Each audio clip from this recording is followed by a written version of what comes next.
After what has felt like a very long and agonising wait, the Invincible Animated Series on Amazon Prime has finally been revealed, and we've had our first look at the animation style and the characters from the show in the Free Comic Book Day 2020 issue of Invincible issue 1. There were also some further images released and shown. Let's have a look into it.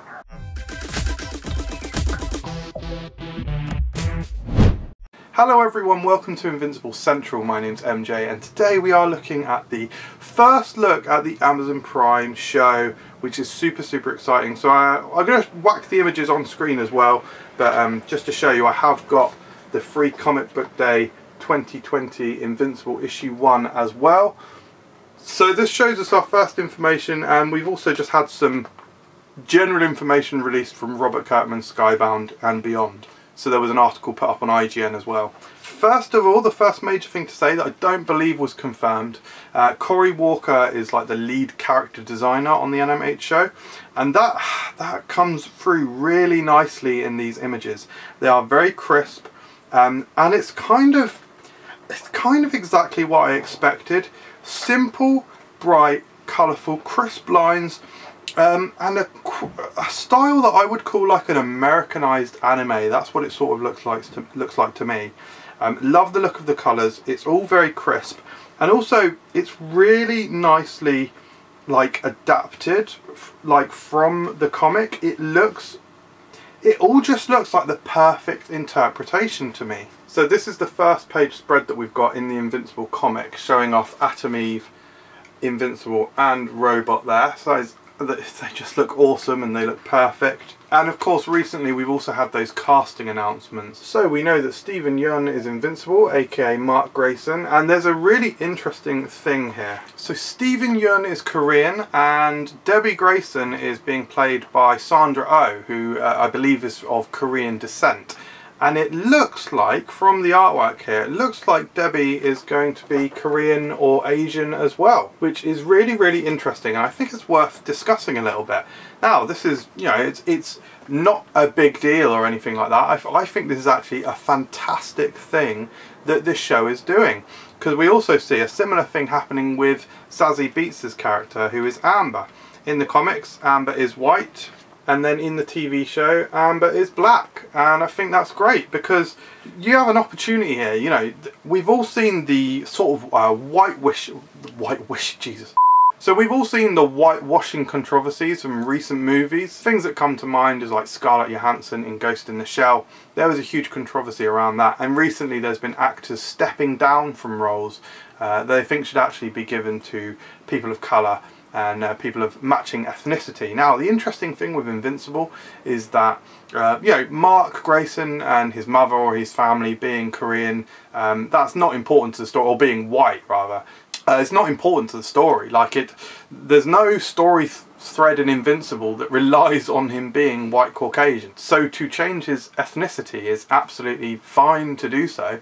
And you know, if you've got the talent of Sandra Oh and Steven Yeun, then yeah, it makes sense to make them Asian in the show. Like it's great. I think it's really brilliant. It almost flips whitewashing on its head. They've taken this unique situation of being an animated show where, you know, you're drawing the action. So of course you can change it to your will. And I think it's awesome that they've done that. It's really cool. And of course, I guess at the moment it is just speculation because we're just going off of some pictures.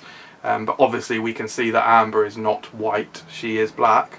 And it appears like Mark and his family are Asian. So I think that's really nice, and also it makes a nice difference from the comic. In terms of the overall style of the rest of the characters, people like Omni-Man looks really cool. His costume is actually a little bit lighter blue than it is in the comic book, so again it's a nice definition and a nice change between them. And really the rest of the characters just look absolutely perfect. Atom Eve looks amazing, Duplicate looks incredible, Cecil Stedman, they're all just absolutely brilliant, and I'm so excited. The voice cast, I may be biased because funnily enough I absolutely love Invincible, but this is the best voice cast for anything I've ever seen. You've got award winners here, and it's just the cast is absolutely huge. You've got pop culture icons like Mark Hamill in here. Obviously Steven Yeun himself is from The Walking Dead, so he's already got sort of the buy-in of all the Walking Dead fans. And you've got all of the recent cast of the Walking Dead cast playing the Guardians of the Globe. I mean, there's just... it's absolutely phenomenal. So guys, that is my initial thoughts on the Invincible Animated Series, or the visuals of it, and just obviously a few musings there. I am so excited. I really hope that we get a trailer soon. If we get a trailer, I'll do some sort of analysis video. Even though I don't actually like trailers, I find they spoil things, so maybe I'll just watch it once and then talk a little bit about it, do something like that. But I'm so intrigued and interested to see how the changes are going to develop between the animated show and the comic book. You know, we've seen that Kirkman likes to make changes when his properties are adapted, so that fans of the series originally are still surprised by what happens. So I'm sure we'll be in store for some big surprises in this, especially as Robert Kirkman himself wrote the season opener and the season finale. So this is really exciting, guys. Let me know in the comments below if you're also excited, because I'd love to discuss it further with you. Thanks for watching. If you're new, please subscribe, and we'll see you next time. Cheers.